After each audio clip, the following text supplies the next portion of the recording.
National defence academy తొలి batch నుంచి 17 మంది మహిళా క్యాడెట్లు ఉత్తీర్ణులు అవడం మన దేశానికి చారిత్రాత్మకమైన క్షణమని ముఖ్యమంత్రి చంద్రబాబు అన్నారు. బాలికలకు అవకాశం కల్పించడం వల్ల వారు అడ్డంకులను అధిగమించడమే కాకుండా రాబోయే తరాలకు సాధ్యమయ్యే వాటిని కూడా పునర్నిర్మిస్తారని సీఎం హర్షం వ్యక్తం చేశారు. దేశ రక్షణ కోసం సేవ చేయాలనే వారి గొప్ప లక్ష్యాన్ని ప్రారంభించిన మార్గదర్శక పాసింగ్ క్యాడెట్లకు ఆయన హృదయపూర్వక అభినందనలు తెలిపారు. మన సాయుధ దళాలను బలోపేతం చేయడంలో సమాన అవకాశాలు కల్పించడం పట్ల నిబద్ధతను మరింత పెంచడం గర్వించదగ్గ విషయమని చంద్రబాబు వ్యాఖ్యానించారు. దశాబ్దాల కాలంగా ప్రజలకు మెరుగైన సేవలు అందిస్తూ ఉన్న రేషన్ షాపులను దురుద్దేశంతో రద్దు చేసి ఎండియు వ్యాన్లు తీసుకొచ్చి 9,260 ఎండియు వ్యాన్ల కోసం దాదాపు 1,700 కోట్లు వెచ్చించి రాష్ట్రానికి ఎంతో నష్టం కలిగించారని ఏపీ పౌర సరఫరాల శాఖ మంత్రి నాదెండ్ల మనోహర్ తెలిపారు. మన రాష్ట్రంలో ఉన్న జనాభాలో 4,42,00,000 మందికి రేషన్ సరఫరా చేస్తున్నట్లు ఏర్పాట్లు చేశామన్నారు. ఆంధ్రప్రదేశ్ రాష్ట్ర వ్యాప్తంగా రేషన్ దుకాణాల్లో సరుకుల పంపిణీ ప్రారంభమైంది. డిప్యూటీ సీఎం సొంత నియోజకవర్గం పిఠాపురంలో మంత్రి నాదెండ్ల మనోహర్ రేషన్ దుకాణాన్ని పునఃప్రారంభించి రేషన్ కార్డుదారులకు రేషన్ సరుకులు పంపిణీ చేశారు. అనంతరం మంత్రి నాదెండ్ల మనోహర్ మాట్లాడుతూ రాష్ట్ర వ్యాప్తంగా పండుగ వాతావరణంలో చౌక ధరల డిపోల్లో రేషన్ సరుకులు పంపిణీ జరుగుతోందన్నారు. దశాబ్ద కాలంగా ప్రజలకు మెరుగైన సేవలు అందిస్తూ ఉన్న రేషన్ షాపులను దురుద్దేశంతో రద్దు చేసి ఎండియు వ్యాన్లు తీసుకొచ్చి 9,260 ఎండియు వ్యాన్ల కోసం దాదాపు 1,700 కోట్లు వెచ్చించి రాష్ట్రాన్ని ఎంతో నష్టం కలిగించారని విమర్శించారు. 29,000 రేషన్ షాపులు ప్రతిరోజు 1వ తారీఖు నుంచి 15వ తేదీ వరకు ఉదయం 8 గంటల నుంచి మధ్యాహ్నం 12 గంటల వరకు, మరలా సాయంత్రం 4 గంటల నుంచి సాయంత్రం 8 గంటల వరకు కార్డుదారులందరికీ రేషన్ సరుకులు అందుబాటులో ఉంటాయని తెలిపారు. మొట్టమొదటిసారి రాష్ట్ర ప్రభుత్వం ఎవరైతే 60 సంవత్సరాలు నిండిన వృద్ధులు, దివ్యాంగులు ఉన్నారో వారందరికీ 5వ తారీఖు లోపే ఇంటికే డోర్ డెలివరీ చేసేటట్లు చర్యలు తీసుకున్నారని తెలిపారు. 24,995 రేషన్ దుకాణాల్లో ఉదయం నుంచి రేషన్ సరుకులు పంపిణీ చేస్తున్నారని తెలిపారు. ఏదో అద్భుతమైన కార్యక్రమం అన్నారు.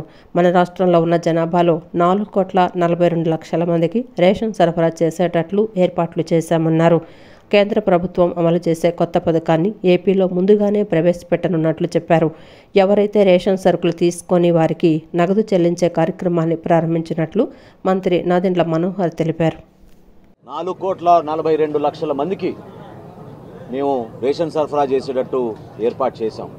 అదే కాదు, అదనంగా 10% కూడా ప్రతి షాప్కి ఎక్కువగా ఇచ్చాం. ఎందుకంటే కేంద్ర ప్రభుత్వం అవలంబించబోయే కొత్త పాలసీని మన రాష్ట్రంలో ముందే మనం ప్రవేశపెట్టి ఎక్కడైనా సరే, ఏ షాప్లో అయినా సరే ఎవరైనా రేషన్ కార్డుదారులు వారి సరుకును తీసుకోవచ్చు. దాన్ని పోర్టబిలిటీ అంటాం. నేషన్ వైడ్ పోర్టబిలిటీ ఎస్టాబ్లిష్ చేస్తున్నారు. కాబట్టి ముందుగానే మనం మన రాష్ట్రంలో ఈ కార్యక్రమాన్ని అద్భుతంగా ముందుకు తీసుకొచ్చాం. ఎంతో గర్వకారంగా భావిస్తున్నా నేను.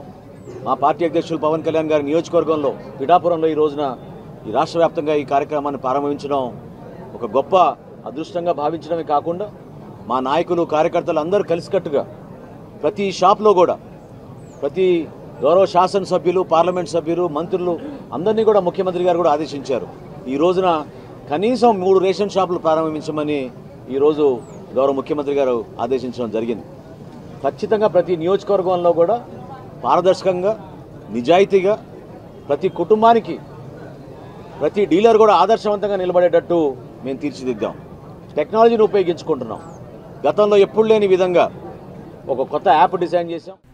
యోగా మన ఘన వారసత్వ సంపదని, శారీరక ఆరోగ్యంతో పాటు మానసిక ఆరోగ్యాన్ని పెంపొందించే యోగాను ప్రతి ఒక్కరూ తమ రోజువారీ టైం టేబుల్లో మొదటి అంశంగా చేసుకోవాలని AP Genco MD KVN Chakradhar Babu, NTR జిల్లా కలెక్టర్ డాక్టర్ జి లక్ష్మీషా అన్నారు.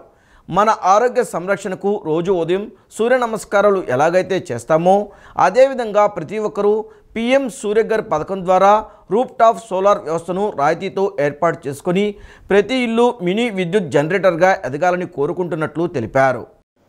యోగాంధ్ర మాసోత్సవాల సందర్భంగా జిల్లా ఆయుష్, పర్యాటకం, వైద్య ఆరోగ్యం తదితర శాఖల సంయుక్త ఆధ్వర్యంలో వేటీపీఎస్ భాగస్వామ్యంతో ఇబ్రహీంపట్నం పవిత్ర సంగమం వద్ద ప్రత్యేక యోగాభ్యాసన కార్యక్రమం జరిగింది. ఈ కార్యక్రమంలో AP Genco MD KVN Chakradhar Babu, collector doctor J Lakshmisha, వివిధ శాఖల అధికారులు, నర్సింగ్ సిబ్బంది, విద్యార్థులు యోగా ఔత్సాహికులతో కలిసి యోగాసనాలను అభ్యసించారు. ఈ సందర్భంగా చక్రధర్ బాబు మాట్లాడుతూ గౌరవ ప్రధానమంత్రి చొరవ కారణంగా జూన్ 21న అంతర్జాతీయ యోగా దినోత్సవంగా ఏటా ప్రపంచవ్యాప్తంగా జరుపుకుంటున్నామని, ఇది దేశానికే గర్వకారణమన్నారు. రాష్ట్రం నలుమూలలకు యోగా విశిష్టతను చేరువ చేసేందుకు ముఖ్యమంత్రి మార్గనిర్దేశనంతో రాష్ట్ర ప్రభుత్వం యోగాంధ్ర మాసోత్సవాలను నిర్వహిస్తున్నట్లు తెలిపారు. ఇంత మంచి కార్యక్రమంలో ఏపీ జెన్కో భాగస్వామ్యం కావటం ఆనందం కలిగిస్తోందన్నారు.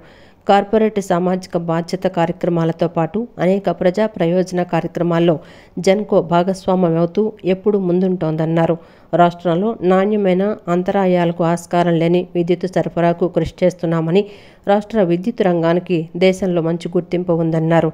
ప్రసార నష్టాలను తగ్గించడంలో కానీ, నాణ్యమైన విద్యుత్తును అందించడంలో కానీ ముందంజలో ఉన్నట్లు తెలిపారు.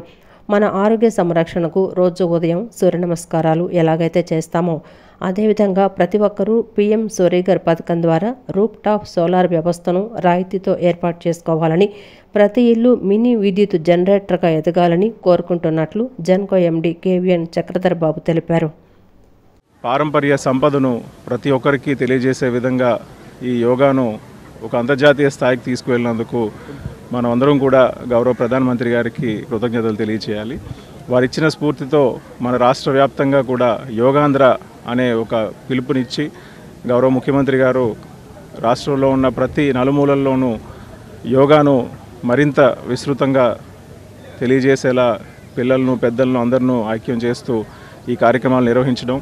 నెల రోజుల పాటు జరుగుతున్న ఈ కృతిలో ఎన్టీఆర్ జిల్లా కలెక్టర్ గారు కూడా మన వీటీపీఎస్ సిబ్బందిని అందరినీ కలుపుకుంటూ ఈరోజు ఇక్కడ ఇంత మంచి ఆహ్లాదకరమైన వాతావరణంలో కృష్ణమ్మ నది ఒడ్డున పవిత్ర సంగమం దగ్గర ఇన్ని వేల మందితో యోగాసనాలు చేయించడం అనేది నిజంగా మా అందరికీ ఎంతో గర్వకారణం. ఇటువంటి కార్యక్రమంలో పాల్పంచుకున్నందుకు సిఈ, వీటీపీఎస్ మరియు వారి సిబ్బందికి అందరికీ కూడా వారందరూ. అనంతరం కలెక్టర్ డాక్టర్ జి లక్ష్మీస మాట్లాడుతూ రాష్ట్ర ప్రభుత్వం అత్యంత ప్రతిష్టాత్మకంగా ప్రారంభించిన యోగాంధ్ర మాసోత్సవాలలో భాగంగా జిల్లాలో ప్రతి గ్రామం, ప్రతి వార్డులోనూ యోగా కార్యక్రమాలు నిర్వహిస్తున్నట్లు కలెక్టర్ లక్ష్మీస తెలిపారు. ఇదే విధంగా జిల్లాలోని పర్యాటక ప్రాంతాల్లోనూ యోగా కార్యక్రమాలు నిర్వహిస్తున్నామని, మొదటిగా గాంధీహిల్పై నిర్వహించామని, ఇదే విధంగా నేడు పవిత్ర సంగమం వద్ద నిర్వహించిన కార్యక్రమం విజయవంతమైందని తెలిపారు. మనం చేసే ప్రతి పని ద్వారా మంచి ఫలితాలు రావడానికి, ఆరోగ్యకర జీవితాన్ని సొంతం చేసుకునేందుకు యోగా ఉపయోగపడుతుందని, జూన్ 21 నాటికి మన జిల్లాలో కొత్తగా 10 లక్షల మందికి యోగాను నేర్పించాలనే లక్ష్యంతో కార్యక్రమాలు నిర్వహిస్తున్నామని కలెక్టర్ లక్ష్మీస పేర్కొన్నారు. ఈ కార్యక్రమంలో పాల్గొని యోగాని నేర్చుకున్నారు. ఇలాగే మనము ఈ నెల మొత్తంగా ఈ కార్యక్రమం చేపట్టి అన్ని టూరిస్ట్ స్పాట్లో చేపట్టి, అలాగే ఒక్కొక్క రోజు ఒక్కొక్క థీమ్ పెట్టుకొని, ఒకరోజు పోలీసు, ఒకరోజు అడ్వకేట్స్, ఒకరోజు ఉపాధి హామీ పథకం బెనిఫిషరీసు, ఒకరోజు ఆటో డ్రైవర్సు, ఈ టైపు ప్రతి ఒక్క రోజు ఒక్కొక్క థీమ్ పెట్టుకొని వాళ్ళని తీసుకొచ్చి వాళ్ళకి అవేర్నెస్ కల్పించి ఆ పబ్లిక్ ఇన్వాల్వ్ చేసి అన్ని వర్గాల వాళ్ళు కూడా ఈ యోగాను ప్రాక్టీస్ చేసుకుంటే మన ప్రొడక్టివిటీ పెరుగుతుంది, వాళ్ళ ఆరోగ్యం బాగుంటుందనే ఉద్దేశంతో ఈ కార్యక్రమం చేపడుతున్నాము. దీనికోసం సహకరిస్తున్న ప్రతి ఒక్కరికి ధన్యవాదాలు తెలియజేసుకుంటూ, ముఖ్యంగా మీడియా మిత్రులకి నా విన్నపం ఏంటంటే, ఒకరోజు మీడియా వాళ్ళతో కూడా చేస్తున్నాము. సో మీడియా వాళ్ళని కూడా ఇన్వైట్ చేసి వాళ్ళతో కూడా చేశాము. సో మీ ద్వారా కూడా మీరు కూడా ప్రాక్టీస్ చేయండి, మీ కుటుంబ సభ్యులతో ప్రాక్టీస్ చేయించండి. అలాగే మీరు మీ ఛానల్లో ద్వారా కూడా పబ్లిక్ దీని గురించి తెలియజేయండి. యోగా అంటే ఏదో ఋషిమునిలో ఏదో తపస్సు చేసేవాళ్ళు హిమాలయం చేసేదే కాదు. మనం ప్రతి ఒక్కరూ యోగా ప్రాక్టీస్ చేయొచ్చు. Yoga way of life. Actually ఇది ఆరిజిన్ అయింది ఇండియాలో. ఈరోజు ఇండియాలో ఆరిజిన్ అయిన యోగా దాదాపుగా 70 కంట్రీస్లో వేరే చోట చేసుకుంటున్నారు. విజయవాడ ఇంద్రకీలాద్రిపై కొలువైన జగన్మాత సన్నిధిలో శ్రీ వల్లి దేవసేన సమేత శ్రీ సుబ్రహ్మణ్యేశ్వర స్వామివారి కళ్యాణం నయన మనోహరంగా జరిగింది. పెళ్లి మండపంపై కొలువైన సర్వసేనాధిపతిగా సర్వశక్తిమంతుడైన సుబ్రహ్మణ్యేశ్వర స్వామివారి కళ్యాణాన్ని భక్తులు భక్తి శ్రద్ధలతో తిలకించి తరించారు. విజయవాడ ఇంద్రకీలాద్రిపై కొలువైన శ్రీ కనకదుర్గమ్మ వారి సన్నిధిలో శ్రీ వల్లి దేవసేన సమేత శ్రీ సుబ్రహ్మణ్యేశ్వర స్వామివారి కళ్యాణం కన్నుల పండుగగా జరిగింది. షష్ఠిని పురస్కరించుకొని మహామండపం 7వ అంతస్తులో మంగళ వాయిద్యాల, వేద పండితుల మంత్రోచ్చారణల నడుమ శ్రీ వల్లి దేవసేన సమేత సుబ్రహ్మణ్యేశ్వర స్వామివారి కళ్యాణాన్ని శాస్త్రోక్తంగా నిర్వహించారు. వివిధ ప్రాంతాల నుండి విచ్చేసిన భక్తులు పూజలో పాల్గొని శ్రీ వల్లి దేవసేన సమేత స్వామివార్ల కళ్యాణాన్ని కనులారా తిలకించారు. విశిష్టమైన ఇంద్రకీలాద్రి క్షేత్రంలో షష్ఠి రోజున సుబ్రహ్మణ్యేశ్వర స్వామివారి కళ్యాణం జరిపించిన వారికి సత్సంతాన ప్రాప్తి, రాబోయే తరాల వారికి కూడా సంతానలేమి లేకుండా వంశాభివృద్ధి జరుగుతుందని భక్తుల విశ్వాసాన్ని వ్యక్తం చేస్తున్నారు. ఈ సేవలో ఆలయ కార్యనిర్వహణాధికారి వికే సీనా నాయక్ పాల్గొన్నారు. సీఎం చంద్రబాబు నాయుడు సహకార సంఘాలను ఒకే గొడుగు కిందకు తీసుకొచ్చి ఎంతో అభివృద్ధి చేశారని Krishna milk union chairman Chalasani Anjaneyulu తెలిపారు. పాలు వాడకం వలన పిల్లలు పెద్దలు ఆరోగ్యానికి ఎంతో మేలు చేకూరుతుందని పేర్కొన్నారు. ప్రపంచ పాల దినోత్సవం సందర్భంగా హనుమాన్ జంక్షన్లో Krishna milk union chairman Chalasani Anjaneyulu ఆధ్వర్యంలో ఘనంగా నిర్వహించారు. ఆశాజ్యోతి దివ్యాంగుల ఆశ్రమంలో దివ్యాంగులకు ఆప్యాయంగా పలకరిస్తూ 200 పాల ప్యాకెట్లు పంపిణీ చేశారు. అనంతరం చైర్మన్ చలసాని ఆంజనేయులు మాట్లాడుతూ 2001వ సంవత్సరంలో ప్రారంభమైన ప్రపంచ పాల దినోత్సవం నేటి వరకు ఒక ఉద్యమంగా సాగుతోందన్నారు. పాలు వినియోగించడం ద్వారా చిన్నపిల్లల నుంచి వృద్ధుల వరకు ఎముకలు పుష్టి, శారీరక మానసిక ఎదుగుదలకు దోహదపడతాయన్నారు. సీఎం చంద్రబాబు నాయుడు సహకార సంఘాలను ఒకే గొడుగు కిందకు తీసుకొచ్చి ఎంతో అభివృద్ధి చేశారని Krishna milk union chairman Chalasani Anjaneyulu తెలిపారు. సహకార భారతి స్టీరింగ్ కమిటీ సభ్యులుగా నియమించినట్లు తెలిపారు. పశ్చిమ ఈశాన్య దేశాలు రైతులు పండించిన పంట తీసుకొని మార్కెటింగ్ చేసి రైతులకు మంచి ధర కల్పిస్తున్నారని తెలిపారు. కేంద్ర రాష్ట్ర ప్రభుత్వం సహకారంతో భవిష్యత్తు ప్రణాళికలు రూపొందించి రైతులకు అత్యధిక మద్దతు ధర వచ్చే విధంగా తమ వంతు కృషి చేస్తామని చలసాని ఆంజనేయులు స్పష్టం చేశారు. తెలుగుదేశం పార్టీ కేంద్ర కార్యాలయంపై దాడి చేయడం తప్పేనని, వైసీపీ పెద్దల ఆదేశాలు లేకుండా అది జరిగే అవకాశం లేదని మంగళగిరి మాజీ ఎమ్మెల్యే ఆళ్ల రామకృష్ణారెడ్డి సిఐడి పోలీసుల విచారణలో చెప్పినట్లు సమాచారం. టీడీపీ కార్యాలయంపై దాడి కేసులో 127వ నిందితుడిగా ఉన్న రామకృష్ణారెడ్డిని శనివారం సిఐడి పోలీసులు గుంటూరులోని కార్యాలయంలో విచారించారు. టీడీపీ కార్యాలయంపై దాడి కేసులో 127వ నిందితుడిగా ఉన్న మంగళగిరి మాజీ ఎమ్మెల్యే రామకృష్ణారెడ్డిని నిన్న సిఐడి పోలీసులు గుంటూరులోని కార్యాలయంలో విచారించారు. తెలుగుదేశం పార్టీ కేంద్ర కార్యాలయంపై దాడి చేయడం తప్పేనని, వైసీపీ పెద్దల ఆదేశాలు లేకుండా అది జరిగే అవకాశం లేదని మంగళగిరి మాజీ ఎమ్మెల్యే ఆళ్ల రామకృష్ణారెడ్డి సిఐడి పోలీసుల విచారణలో చెప్పినట్లు సమాచారం తెలుస్తోంది. మీ నియోజకవర్గ పరిధిలోని టీడీపీ కార్యాలయంపై దాడి విషయం స్థానిక ఎమ్మెల్యేగా మీకు తెలియదా అని పోలీసులు ప్రశ్నించగా, పార్టీలో జరిగే కొన్ని విషయాలే తనకు తెలుసని, దాడి సంగతి తెలియదని చెప్పినట్లు సమాచారం. దాడిని మీరెందుకు ఖండించలేదన్న ప్రశ్నకు తాను మనస్తాపం చెందానని, ఘటనపై తానెక్కడా మాట్లాడలేదని, ప్రెస్ నోట్ కూడా ఇవ్వలేదని పేర్కొన్నట్లు తెలిసింది. పార్టీ పరంగా, ప్రభుత్వ పరంగా టీడీపీ కేంద్ర కార్యాలయంపై దాడి చేయడం తప్పిదమేనని, ఆ సమయంలో తాను పొలంలో ఉన్నానని, కావాలంటే తన సెల్ ఫోన్ ఇవ్వడానికి సిద్ధంగానే ఉన్నానని, లొకేషన్ చెక్ చేసుకోవచ్చని తెలిపినట్లు సమాచారం.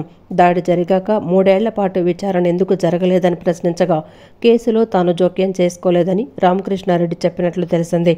మొత్తం 38 ప్రశ్నలు వేసిన పోలీసులు 2 గంటల పాటు ఆళ్లను విచారించినట్లు సమాచారం.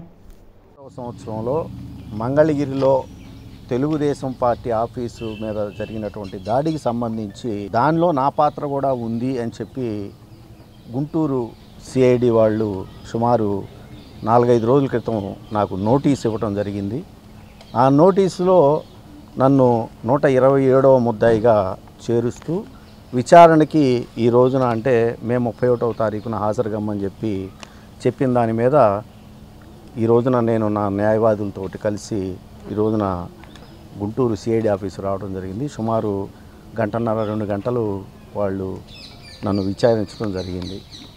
జరిగినటువంటి వాస్తవాలన్నీ కూడా నేను సిఐడి వారి నోటీసు తీసుకొని వెళ్ళాను. ఆ రోజున నేను లేను, అసలు నాకు తెలియదు ఈ విషయం గురించి కూడా. ఎప్పట్లాగనే నేను ఆ రోజున కూడా ఆ దాడి జరిగినటువంటి రోజున నేను వ్యవసాయం చేసుకుంటా ఉన్నాను, నా పొలంలో ఉన్నాను, కావాలంటే మీరు చెక్ చేసుకోండి అని చెప్పాను నేను వాళ్ళకి.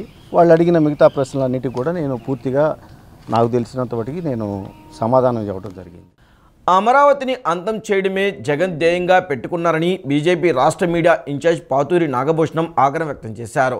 వర్షాలతో రాజధాని నీట మునిగిందంటూ దుష్ప్రచారం చేస్తున్నారని ధ్వజమెత్తారు. రాజధాని నిర్మాణానికి మోదీ, చంద్రబాబు కృతనిశ్చయంతో ఉన్నారని పాతూరి నాగభూషణం తెలిపారు. అమరావతిలో నీళ్లు తోడారు, మళ్ళీ నీళ్ళు వచ్చినాయని. మరి నిన్న బాంబేలో వర్షం పడితే మొత్తం కార్లు కూడా కొట్టుకుపోయే పరిస్థితి. నేను ఎన్నోసార్లు చూశాను, బాంబేలో వర్షం వస్తే ట్రైన్లు ఆగిపోతాయి, లోకల్ ట్రైన్స్ అన్నీ కూడా అవుట్ ఆఫ్ స్టేట్ నుంచి వచ్చా కూడా ఆగిపోతాయి. అదే కూడా బాంబేలో ఢిల్లీలో చూసాం మనం.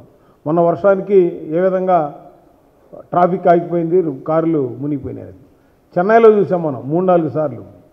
బెంగళూరు చూసాం, హైదరాబాద్ చూసాం. రేవంత్ రెడ్డి ముఖ్యమంత్రి అన్నాడు, ఈ సిటీని ఏ విధంగా మనం బాగు చేయాలి ఈ వరదలు వస్తాయని. సో అటువంటిది వర్షం విపరీతంగా వచ్చినప్పుడు ఎక్కడైనా ఆఖరి కర్నూలు కూడా మునిగిపోయినటువంటి పరిస్థితి 2009లో రోసీ గారు సీఎంగా ఉన్నప్పుడు. మరి అమరావతిలో చిన్న వర్షానికి మామూలుగా నీళ్లు పడితేనే మునిగిపోతుంది, అక్కడ పనులు జరగట్లేదని ఒక ప్రచారం చేస్తున్నారు వైసీపీ వాళ్ళు.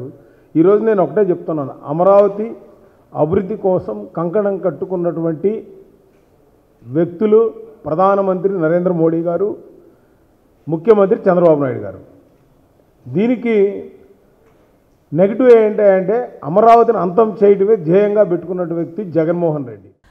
పర్యావరణ పరిరక్షణ పట్ల మనమందరం బాధ్యత కలిగి ఉండాలని, అందరూ కాలుష్య నివారణకు మొక్కలు ఎక్కువగా నాటాలని సిద్ధార్థ ఫార్మసీ కళాశాల ప్రిన్సిపల్ సునీత సూచించారు. జూన్ 5వ తేదీ ప్రపంచ పర్యావరణ దినోత్సవం సందర్భంగా dream young and children academy Siddhartha college of pharmaceuticals Vijayawada ఆధ్వర్యంలో ప్రపంచ పర్యావరణ దినోత్సవం సందర్భంగా మన ప్రకృతిని మనమే కాపాడుకుందాం అనే అంశంపై జిల్లా స్థాయిలో పాఠశాల కళాశాల విద్యార్థులకు చిత్రకళ వ్యాసరచన పోటీలు నిర్వహించనున్నట్లు తెలిపారు. జూన్ 5వ తేదీ ప్రపంచ పర్యావరణ దినోత్సవం సందర్భంగా dream young and childrens academy Kommareddy Venkata Sadasivarao Siddhartha college of pharmaceutical Vijayawada ఆధ్వర్యంలో ప్రపంచ పర్యావరణ దినోత్సవం సందర్భంగా మన ప్రకృతిని మనమే కాపాడుకుందాం అనే అంశంపై జిల్లా స్థాయిలో పాఠశాల కళాశాల విద్యార్థులకు చిత్రకళ వ్యాసరచన పోటీలు నిర్వహించనున్నారు.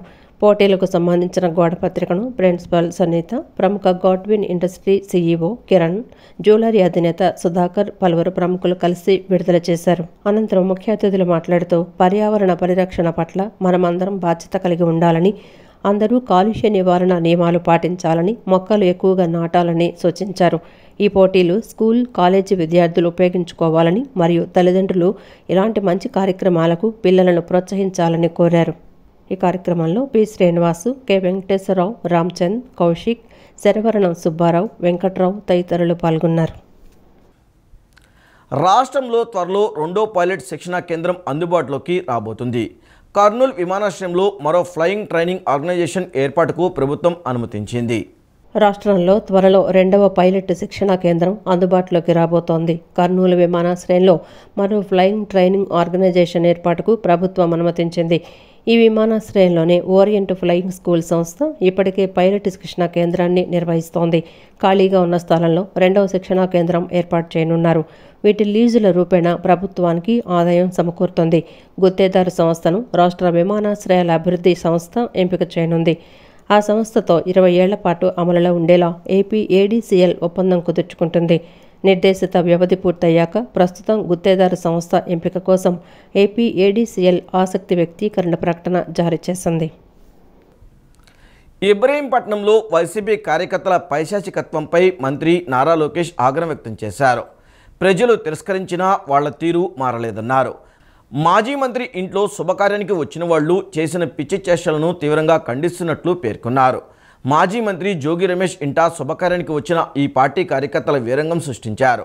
మార్గంలో వెళ్తున్న ఓ బాలుడి సైకిల్ లాక్కుని దారుణంగా ప్రవర్తించారు. సైకిల్ను గాల్లో తిప్పి నేలకేసి కొట్టి కాల్తో తొక్కుకుంటూ పైశాచిక ఆనందం పొందారు. ఓ పక్క ఆ పిల్లాడు ఏడుస్తున్నా పట్టించుకోకుండా దుశ్చర్యకు పాల్పడ్డారు. దీనిపై లోకేష్ స్పందిస్తూ ఎక్స్లో పోస్ట్ చేశారు. ఆ ఘటనకు సంబంధించిన వీడియోను ఆయన షేర్ చేశారు. అబ్బే వాళ్ళేమీ మారలేదు, మారరు కూడా. ఏ ముహూర్తాన సైకో అని పెట్టామో ఆ పేరును సాధకం చేసుకోవడానికి నిరంతరం పనిచేస్తూనే ఉంటారు అని అన్నారు. ఈ వార్తలు ఇంతటితో సమాప్తం. నమస్కారం.